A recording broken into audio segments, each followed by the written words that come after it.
Good morning বন্ধুসকল, সুপ্ৰভাত। আশা কৰোঁ আপোনালোকৰ সকলোৰে ভাল। ইউনিভাৰ্ছ ব্ৰহ্মাণ্ডৰ ওচৰত সদায় প্ৰাৰ্থনা কৰোঁ যাতে আপোনালোকক সকলোকে ভালে ৰাখে, কুশলে ৰাখে। তাৰে কামনাৰে আজিৰ ভিডিঅ'টো আৰম্ভ কৰিব লৈছোঁ। তো বন্ধুসকল, আজি মোৰ বিষয়বস্তু হৈছে ঈশ্বৰক বিচাৰিলে নাপায়, এই ভুল নকৰিব। হয়নে? আমি সেই ভুল সদায় কৰোঁ। আমি ঈশ্বৰক বিচাৰোঁ। আমি কেতিয়া বিচাৰোঁ? যেতিয়া আমাক প্ৰয়োজন হয়। হয়নে? আমাক ঘৰ এখনৰ প্ৰয়োজন হৈছে, আমি ঈশ্বৰক বিচাৰোঁ। আমাক টকা পইচাৰ অভাৱ হৈছে, আমি ঈশ্বৰক বিচাৰোঁ।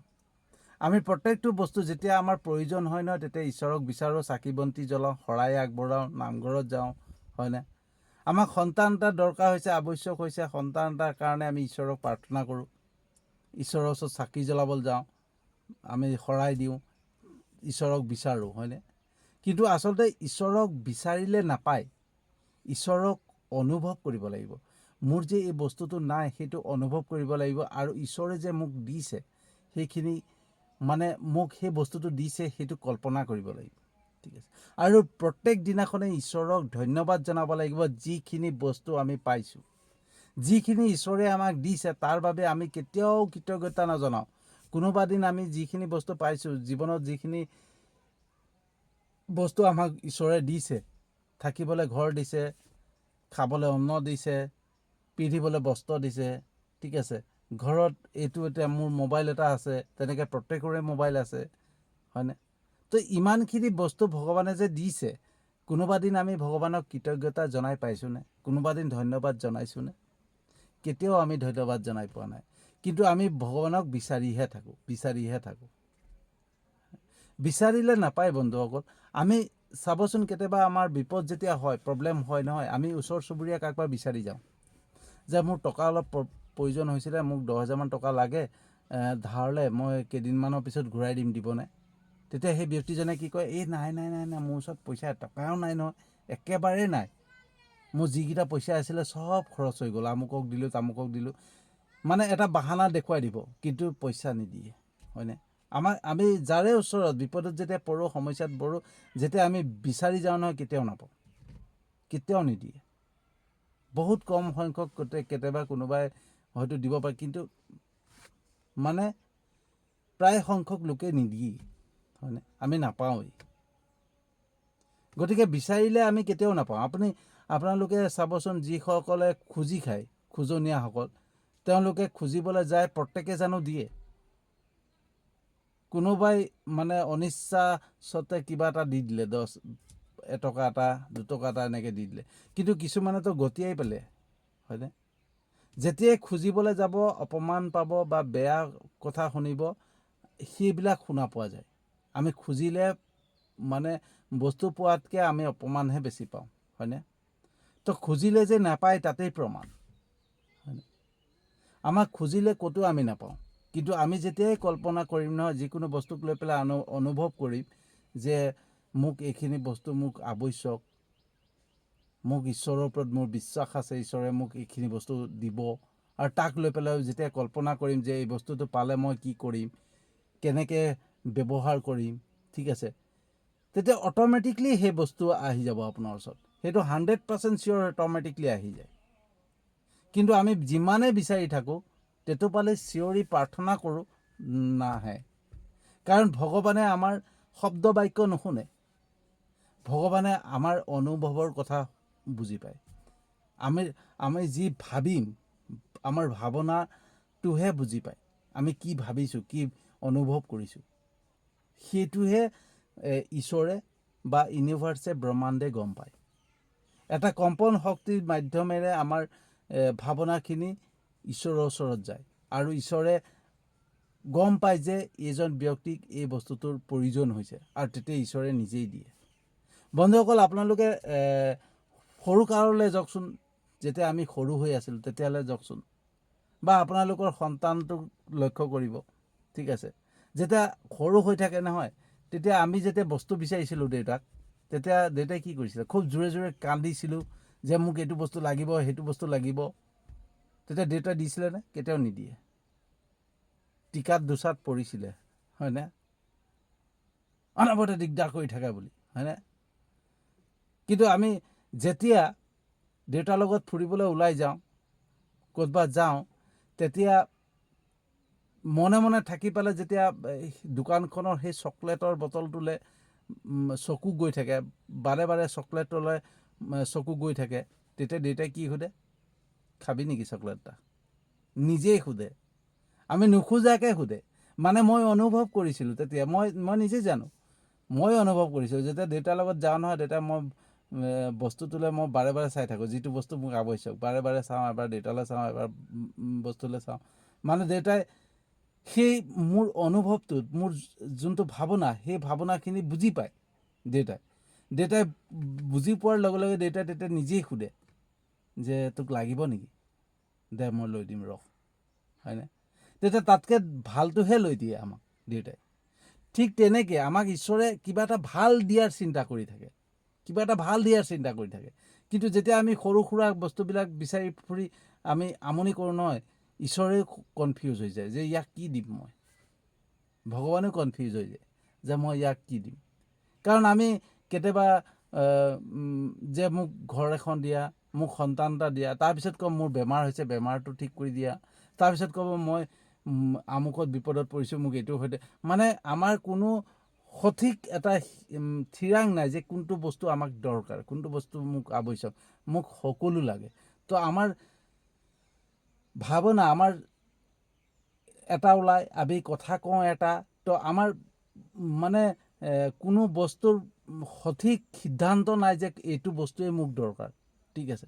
আৰু তেতিয়া ভগৱানো ঈশ্বৰো কনফিউজ হৈ যায় ন, ইয়াক কোনটো লাগিব। তো আমি বিচাৰিলে কেতিয়াও নাপাওঁ বন্ধুসকল। যোনটো বস্তুক আমাক সঠিককৈ দৰকাৰ, আৱশ্যক, সেই বস্তুটোক আমি অনুভৱ কৰিব লাগিব যে এই বস্তুটো ঈশ্বৰে মোক দিব, মোৰ বিশ্বাস আছে ঈশ্বৰে মোক এই বস্তুটো দিব, আৰু মই ঈশ্বৰে দিয়াৰ পিছত মই কি কৰিম কল্পনা কৰিব লাগিব। যে মই ভিজুৱেলাইজ, তাৰমানে কল্পনা কৰক আপুনি সেই বস্তুটোক লৈ পেলাই, যে মই এইটো গাড়ী এখন ল'লে মই প্ৰথম ফুৰিবলৈ যাম, প্ৰথম এইটো কৰিম, সেইবিলাক কল্পনা কৰিব লাগিব। তেতিয়া সেই বস্তুটো অট'মেটিকলি আহিব। ক'ৰ পৰা আহিব, কেনেকৈ আহিব, সেইটো আপোনাৰ মোৰ আৱশ্যক নাই, কিন্তু অহাটো 100% আহিব বন্ধু। আমি কল্পনা কৰিব লাগিব, কিন্তু শুদ্ধ মনে, শুদ্ধ ভাৱনাৰ। আমাৰ ভাৱনা যদি বেলেগ হৈ থাকে, আমাৰ মানে কোনো বস্তুত সঠিক সিদ্ধান্ত নাথাকে, সঠিক বস্তুটো যে এইটো বস্তুৱে লাগে, সেই বস্তুটো পাৰ্টিকুলাৰ বস্তু এটা যদি মই সঠিক সিদ্ধান্ত কৰি নলওঁ, তেতিয়াহ'লে নহ'ব। আমি এটা বস্তুক সিদ্ধান্ত কৰি ল'বলৈ, এটা বস্তুক লক্ষ্য কৰি ল'ব লাগিব, কিন্তু দেৰি হ'ব, অলপ দেৰি হয়, কেতিয়াবা দেৰি হয়। সেই দেৰিৰ কাৰণে ধৈৰ্য ধৰিব লাগিব, আৰু বেয়া ভাৱনা ৰাখিব নালাগিব, আনৰ প্ৰতি হিংসা ভাৱ ৰাখিব নালাগিব। আমি যদি শুদ্ধ ভাৱনাৰে, শুদ্ধ চিন্তাধাৰাৰে ঈশ্বৰক অনুভৱ কৰোঁ, কিবা এটা বস্তু প্ৰয়োজন হৈছে, অনুভৱ কৰোঁ, তেতিয়া ঈশ্বৰে আমাক 100% দিব। আমি অনুভৱ কৰিব লাগিব বস্তুবিলাক। আমাক বিচাৰিলে ঈশ্বৰে কেতিয়াও নিদিয়ে বন্ধুসকল। সেইকাৰণে আমি সদায় এটা কথা চিন্তা কৰিব লাগিব যে বিচাৰিব নালাগে, সেই বিচৰা কামটো কৰি আমি ভুল কৰিব নালাগে, কাৰণ বিচাৰিলে আমাক ঈশ্বৰে কেতিয়াও নিদিয়ে, হয়নে?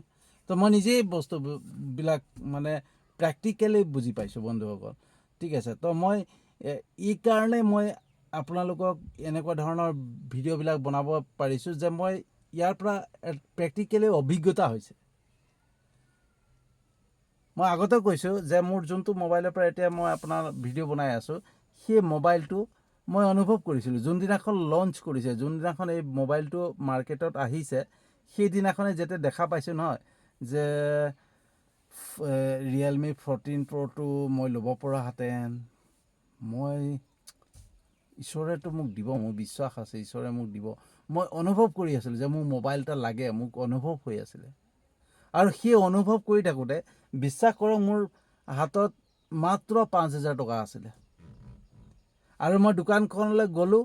যোৱাৰ পিছত মই গৈছিলোঁ এটা ছেকেণ্ড হেণ্ড মোবাইল পাম বুলি, এনেকৈ লৈ পেলাই পকেটত পইচা লৈ পেলাই গ'লোঁ, গৈ পেলাই দোকানজনৰ লগত কথা পাতিছিলোঁ। পাতি থাকোঁতে দোকানজনক ক'লোঁ যে মোৰ লোৱা মন আছিলে 14 Pro, কিন্তু কি কৰিম এতিয়া, পইচাৰ অভাৱ, আপুনি লওক না, মই আপোনাক দিছোঁ নহয়, আপুনি বাকীবিলাক ইনষ্টলমেণ্টত দি থাকিব মোক, মই আপোনাক বিশ্বাস কৰোঁ নহয়। তো চব অট'মেটিকলি মই পাই গ'লোঁ বস্তুটো, হয়নে? তো মই ভবাই নাছিলোঁ যে 14 Proটো মই ল'ব পাৰিম, কাৰণ মোৰ হাতত পইচা নাছিলে, কিন্তু 14 Pro মোৰ হাতত আহি গ'ল। তো আমি কেতিয়াবা এনেকুৱা অনুভৱ কৰোঁ যে ভাবোঁ যে মোৰতো টকা পইচা নাই, মই ক'ৰ পৰা গাড়ী এখন ল'ম, ক'ৰ পৰা ঘৰটো বনাম। আৰে আপুনি মই অনুভৱ কৰিব লাগিব, কল্পনা কৰক ক'ৰ পৰা ঈশ্বৰে দিব, সেইটো ঈশ্বৰৰ দায়িত্ব, ইউনিভাৰ্চৰ দায়িত্ব, ভগৱানৰ দায়িত্ব। কিন্তু বিচাৰিব নালাগিব, অনুভৱ কৰিব লাগিব যে এই বস্তুটো মোক লাগে, মোৰ প্ৰয়োজন হৈছে। ঠিক আছে, আমি বিচাৰিলে কেতিয়াও নাপাওঁ বন্ধুসকল। আমি যদি মা দেউতাকো বিচাৰোঁ নহয়, মা দেউতাকেও গালি পাৰে, দেখা নাই নি পইচা পাতি নাই, অভাৱ হৈ আছে, তহঁতে এইবিলাক বিচাৰি থাক অনবৰতে। আৰু যেতিয়া অনুভৱ কৰিম নহয়, দেউতাই বুজি পাব, মা দেউতাই বুজি পাব যে ইয়াক কিবা এটা লাগে, দেউতা মায়ে নিজেই সোধে। আপোনালোকে নিজেই এইবিলাক বস্তু প্ৰেক্টিকেলি চাব। ঠিক আছে, তো বিচাৰিলে নাপায়, অনুভৱ কৰিব লাগিব আৰু সেই বস্তুক লৈ পেলাই কল্পনা কৰিব লাগিব। আমাৰ কল্পনা শক্তি, আমাৰ চিন্তাধাৰা, আমাৰ চিন্তা শক্তি বহুত বেছি।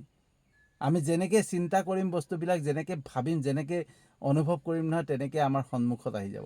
আমি যদি নিগেটিভ বস্তু ভাবি আছোঁ নহয়, নিগেটিভ আহি যাব। আমি কোনোবা এটা বেয়া চিন্তা কৰি আছোঁ, সেই বেয়া চিন্তাও আমাৰ ওচৰলৈ আহি যাব। কাৰণ এই সংসাৰখনেই চুম্বক শক্তি দৰে। আমাক বস্তুবিলাক আমি নিজে আকৰ্ষণ কৰোঁ বন্ধুসকল, আকৰ্ষণ কৰিলেই আহি যায়। সেইটোৱেই হৈছে ল অফ এট্ৰেকশ্যন, আকৰ্ষণৰ নিয়ম। বন্ধুসকল, আমি বহুতে আকৰ্ষণৰ নিয়ম নাজানো, কিন্তু আমি বহুতে নজনাকৈও আকৰ্ষণৰ নিয়ম পালন কৰি আছোঁ। আমি কেতিয়াবা এনেকুৱা বস্তু অনুভৱ কৰি আমাৰ হাতত আহি যায়, আমি নিজেই গম নাপাওঁ। তাৰপিছত আমি চিন্তা কৰোঁ যে কেনেকৈ, মইতো ভবাই নাছিলোঁ এনেকুৱা বস্তু এটা মই ল'ব পাৰিম বুলি। অট'মেটিকলি হৈ গ'ল। কেনেকৈ হৈ গ'ল? অট'মেটিকলি হোৱা নাই, সেই বস্তুটোক আমি ভাবি আছিলোঁ, কল্পনা কৰি আছিলোঁ। তো বন্ধুসকল, কেনেকুৱা লাগিলে জনাব। এনেকৈ মই 2-এটা ভিডিঅ' বনাই দি আছোঁ আপোনালোকক। ঠিক আছে, তো মানে চাওক, সময়টো সকলোৰে মূল্যৱান। গতিকে মই মোৰ নিজৰ নিহিত স্বাৰ্থৰ বাবে মই এটা বেলেগ ভিডিঅ' বনাই পেলাই আপলোড কৰিলোঁ। আপলোড কৰাৰ পিছত আপোনালোকে চাব, 10 মিনিট সময় নষ্ট কৰিব। নষ্ট কৰাৰ বিনিময়ত আপোনাৰ এটা মূল্যৱান সময় হাতৰ পৰা ওলাই যাব, আৰু সেইটো মই নিবিচাৰোঁ। কাৰণ মই নিজেই বুজি পাওঁ যে মানুহৰ 1 মিনিট সময়ো, 1 ছেকেণ্ড সময়ো মূল্যৱান। গতিকে সেই সময় কেতিয়াও অবাবত নষ্ট কৰিব নালাগে। সেই চিন্তা কৰি পেলাই মই এনেকুৱা ভিডিঅ' বনোৱা ষ্টাৰ্ট কৰিছোঁ, এনেকুৱা ভিডিঅ' ভাবিছোঁ যোনটো মোৰ অভিজ্ঞতা হৈ গৈছে, মোৰ প্ৰেক্টিকেল হৈ গৈছে। আৰু মই সেই বস্তুটোত যাতে আনৰ উপকাৰ হয়, সেই ভিডিঅ'টো চোৱাৰ পিছত মানুহে কিবা এটা উপকৃত হয়, তাৰ পৰা কিবা এটা পায়, সেই তেনেকুৱা ভিডিঅ' বনোৱাটোহে মই ভাল পাওঁ। লাগিলে ভিউজ আহক বা নাহক, বা আপোনালোকে ছাপোৰ্ট কৰক বা নকৰক, সেইটো আপোনালোকৰ কথা। কিন্তু মই যিমান পাৰোঁ এনেকৈ ধৰণেই ভিডিঅ' বনাই গৈ থাকিম, এনেকৈ ধৰণে আপোনালোকক মোৰ অভিজ্ঞতা শ্বেয়াৰ কৰি থাকিম। ঠিক আছে, আপোনালোকে কিমান মৰম কৰে, কিমান মোক ভাল পায়, সেইটো আপোনালোকৰ ওপৰত নিৰ্ভৰ।